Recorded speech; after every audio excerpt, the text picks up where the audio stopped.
왜 이렇게 사과 못 받아서 난리인지 저는 모르겠습니다. 이게 지금 이 질문의 핵심 내용은 뭐냐면은요.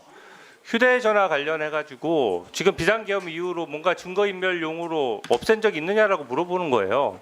그러니까 휴대폰이 고장 나서 지금 바꾼 것이고 바꾼 휴대폰을 그대로 지금 가지고 있어서 증거인멸 의도적으로 교체한 적은 없다. 이런 게 발언 취지 아닙니까? 네, 그래서 오해의 소지가 있어서 제가 그렇게 말씀을 드렸습니다. 네, 그럼 뭐 그게 지금 와서 바로 잡아서 팩트가 나왔으면 되는 것이지. 그리고 판례상으로도 기억에 반해서 의도적으로 하지 않고 또 같은 기일 내에서 자기 발언을 바로 잡으면 위증죄가 성립하지 않습니다. 그러니까 그 부분에 대해서 인위적으로 매번 이렇게 증인에 대해서 사과를 요구하는 것 자체가 저는 맞지 않다라고 생각하고요.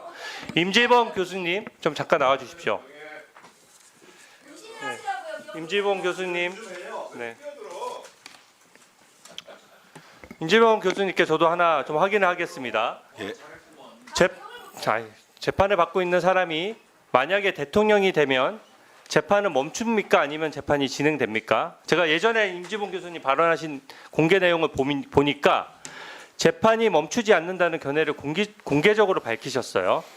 그러니까 헌법 제84조에 대해서 임 교수님께서는 소추는 기소의 의미로 좁게 봐야 한다. 그리고 대통령 취임 전에 이미 진행 중인 재판을 정지하거나 중단할 명분이 전혀 없다. 이렇게 말씀하셨고요. 헌법 84조는 대통령에게 주어지는 특권 조항인데 엄격하게 해석해야 된다. 넓게 확대 해석하면 권한 남용을 정당화시킨다. 이렇게 지적한 바 있습니다. 학자로서 법률적 견해는 계속 유지되고 있으십니까? 아니 근데 그러니까 헌법 80조 재판을 받고 있는 사람이 대통령이 되면 관계죠? 재판이 멈춥니까? 아니면 재판이 진행됩니까? 제가 아까 그 법률적 견해의 일관성에 대해서 여쭤보는 거예요. 재판이 멈춥니까? 아니면 재판이 진행됩니까? 저는 최상목 부총리 이제 탄핵 청문회에 관한 네, 좋습니다. 들어가십시오. 답변하겠습니다. 들어가십시오. 네. 아니 참고인이나 증인은 기본적으로 그 객관성이 생명입니다. 법률적 견해를 밝히거나 학자로서 견해를 밝힐 때는 학자의 양심에 따라서 모든 견해에 대해서 객관적으로 밝힐 수 있어야 되는 것이거든요. 이재명 대표 관련해서 만약 대통령이 되면 재판은 멈추냐 안 멈추냐 이 부분에 대해서 이미 임 교수께서는 지난번에 분명히 재판이 멈추지 않는다라고 발언하고 그 공개된 발언이 언론 보도에까지 나왔는데 여기에 대해서 답변을 못 하시잖아요. 그러니까 아까 그 답변 내용에 대해서도 어떻게 보면 학자로서의 견해는 저는 존중하지만 이게 지금 정치적인 편향성이나 시각을 가지고 증언해서는 저는 객관적인 증언이 안 된다라고 생각합니다. 답변을 못한 게 그리고- 아니라 안 드린 겁니다. 본 사안하고 아무 관계 없는 이야기를 질문하셨기 때문입니다. 들어가십시오. 네. 법문. 네. 답변 당연히 하죠. 아니 아까 그때 답변을 못 하겠다라고 하니까 말씀드리는 거예요. 자, 양쪽 다 조용히 하시고요. 주진 의원 계속 질의하세요. 네. 법무 차관님. 네. 네. 지금 저는 이 탄핵 난발 상황에 대해서 좀 몇 가지 좀 확인하려고 하는데요. 네. 저는 이 헌재에서 탄핵 소추가 남용됐냐 안 됐느냐 이거를 헌재가 다루는 것 자체가 헌정사에 되게 부끄러운 장면이라고 생각합니다. 이게 탄핵이 남발되는 거에 대해서 헌재가 남용으로까지 볼 수 없다라고 어떻게 보면 국회에 대해서 말을 한 것이 면죄부를 준 게 아니거든요. 지금 예전 탄핵 사유를 보면 방통위 같은 경우에는 방통위원장이랑 그 직무대행 4명을 무려 연속으로 탄핵했고요. 그럼으로써 방통위라는 그 큰 조직이 민생을 위해서 완전히 운영되지 못했습니다. 그리고 이동관 방통위원장 탄핵 사유에 대해서는 복사붙이기를 하다 보니까 검찰청법에 의해서 탄핵한다는 내용이 들어갔어요. 방통위원장을 검찰청법에 의해서 탄핵한다. 이게 되게 코미디 같은 얘기거든요. 그리고 법무부 장관 탄핵 사유에는 야당 대표인 이재명 전 대표를 노려봤다는 이유가 탄핵 사유로 버젓이 들어갔습니다. 또한 탄핵 비용도 문제예요. 이게 지금 그 탄핵 소추됐던 국무위원들이 일을 못한 상태에서 국민 혈세로 월급이 나가는 것도 문제인데 탄핵 소추 대리인단에 벌써 4억 6천만 원을 썼다는 거거든요. 그리고 탄핵 소추 대리인단에 이름만 올리면 지금 청년 변호인 같은 경우에는 굉장히 사건을 수임하지도 못하는 판국인데 여기는 이름만 올리면은 천만 원씩 계속 지급을 하는 겁니다. 저는 이게 문제라고 보는데 어떻게 보세요? 네. 기본적으로 우리나라가 대통령제 국가고 의원내각제 요소가 물론 있긴 있습니다만 기본적으로 의원내각제 요소에서 의원내각제 국가에서 있는 내각 불신임제도 우리나라에 없습니다. 그런데 탄핵소추는 소추되는 순간부터 직무가 정지되기 때문에 어떻게 보면 내각 불신임 제도가 없다고 하는 우리 헌법상 정신을 고려해서 탄핵소추에 있어서는 최대한 신중을 기해야 된다는 게 제 생각입니다. 네, 수고하셨고요. 주진 의원님, 제가 잠깐 못 들어서 그러는데 탄핵소추 변론 비용 국회 예산 혹시 얘기하신 겁니까? 그 부분은 그러면 제가 좀 말씀을 드려야 되겠습니다. 이번 윤석열 대통령 탄핵소추 법률 대리인은 17명으로 했고요. 이 기준은 박근혜 탄핵 때 17명을 했습니다. 그리고 각 당에 변호사들을 추천하라고 의뢰를 했고요. 그리고 소추단도 구성했는데 국민의힘에서는 공식적으로 참여하지 않겠다 이렇게 얘기를 해서 말씀드립니다. 그래서 조국혁신당에서도 추천했고 그래서 17명으로 구성했고요. 그리고 이것은 국회 규칙에 따라서 변호사비를 책정을 했는데 제가 보니까 국회 규칙이 잘못돼 있더라고요.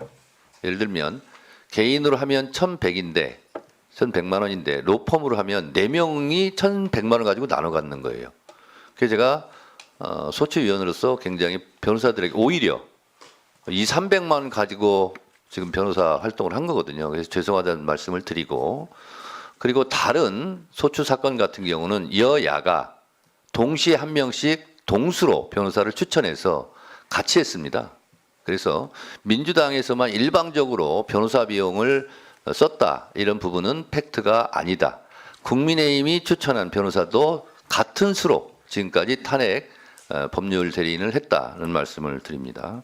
자, 그러면 지금부터 잠시만 주목해 주시기 바랍니다. 제가 구독자분들을 위해서 선물 하나를 준비했는데요.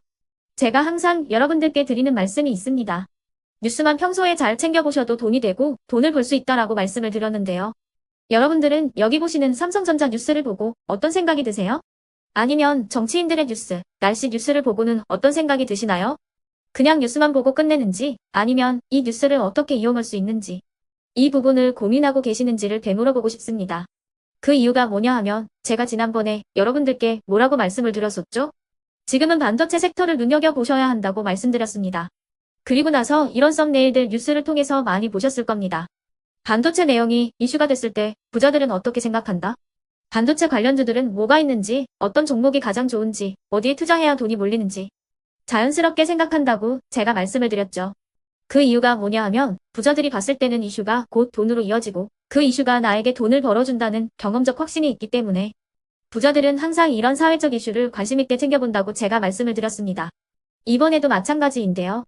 제가 지난번에 시청자분들과 함께하는 주식으로 수익 내기 이벤트를 진행했었죠. 당연히 100% 무료로 진행을 했었고요. 여기 보시면 아시겠지만 제가 지난번에도 구독이라고 보내주신 모든 시청자분들께 반도체 관련주 중에 가장 크게 급등할 딱 한 종목, 많은 종목도 아니라 한미반도체 한 종목을 여러분들께 추천드렸어요.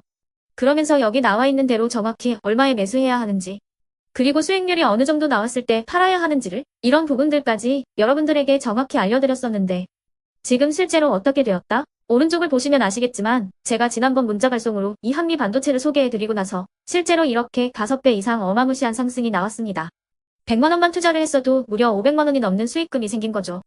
그래서 당시에도 굉장히 많은 분들이 제가 드린 이 한미 반도체로 수익을 내실 수가 있으셨을 텐데요. 다시 한번 축하드린다고 말씀을 드리겠고 이번에도 마찬가지입니다. 앞으로도 2024년, 2025년 계속해서 기대해볼 섹터는 AI입니다. 그 중에서도 AI 반도체는 그 누구도 부정할 수 없는 미래성장 산업입니다. 그러면 우리가 어떻게 생각해 볼 수 있을까요? AI 반도체 종목 중에 앞으로 크게 대장 역할을 하면서 10배 이상 급등할 수 있는 텐베고 종목을 지금부터 열심히 추적해야 한다는 겁니다. 큰 돈을 투자하지 않더라도 월급의 일부분 아주 소액이라도 이 종목을 모아가야 수백 %의 수익률을 손에 쥘 수 있는 것이죠. 지금 여러분이 보고 계시는 이 유튜브 또한 AI 반도체와 아주 밀접한 연관이 있고 반도체야말로 대한민국의 핵심 산업으로 앞으로 더더욱 시장은 성장할 수밖에 없습니다. 그렇기 때문에 제가 이번에도 뭘 보내드리고 있냐면 지난번과 똑같이 구독이라는 문자를 보내주시면 제가 AI 반도체 관련주 중에 앞으로 대장주 역할을 하면서 주가가 가장 크게 급등할 한 종목을 여러분들께 문자 발송으로 종목명과 사고 파는 시점을 모두 알려드릴 건데요. 그 문자를 받고 여러분들이 주식으로 돈 버는 연습을 한번 해보셨으면 좋겠고요. 혹시라도 나는 주식을 하지 않는다 하시는 분들은 주변에 주식하시는 지인분들에게 말씀을 해주셔도 되고요. 아니면 연세가 있으셔서 투자가 어렵다 하시는 분들은 이 종목을 자녀분들에게 한번 사봐라. 이걸로 한번 수익을 내봐라. 이렇게 조언을 해주실 수도 있는 거겠죠. 그래서 지금 이 영상을 보시는 시청자분들 중에 나도 이번 종목이 좀 궁금하다 하시는 분들은요. 누구나 상관없이 그리고 어느 시간대나 상관없이 부담 없이 010-2514-5930번으로 구독이라는 문자 보내주시면 제가 이번에도 똑같이 무료 추천 급등주 문자를 보내드리겠습니다. 이해되시겠죠? 제 번호 010-2514-5930번으로 구독이라는 문자 보내주시면 여러분들이 직접 이슈를 통해서 돈 버는 연습을 해보실 수가 있는 거고 제가 돈을 받는 것도 아니고 투자를 대신해 드리는 것도 아니기 때문에 부담 없이 신청해 주시면 되는 겁니다. 그리고 수익이 나면 저는 다른 것은 하나도 바라지 않습니다. 제 채널에 구독, 좋아요 한 번씩만 눌러주시라 이렇게 다시 한번 말씀을 드리겠습니다.